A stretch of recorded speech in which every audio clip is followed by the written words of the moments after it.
আমাদের মধ্যে উপস্থিত আছেন রাষ্ট্রীয় অধিকার মঞ্চের সর্বভারতীয় সম্পাদক ডক্টর পুলিন বিহারী বাস্কেন।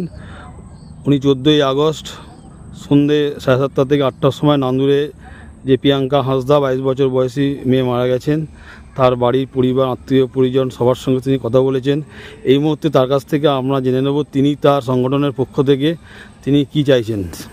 সংগঠনের পক্ষ থেকে আমরা এসেছি তার পরিবারের মা বাবার সঙ্গে কথা বলে যেটা মনে হয়েছে যে আততায়ীরা এইখানে তার মেয়েকে যখন খুন করলো একজনের বেশি ছিল এখানে, নাহলে এইখান থেকে 50 মিটারও দূরত্ব নয়। মা ওখানে দাঁড়িয়ে আছে, সে একটু টুঁ শব্দ আওয়াজ শুনতে পেল না।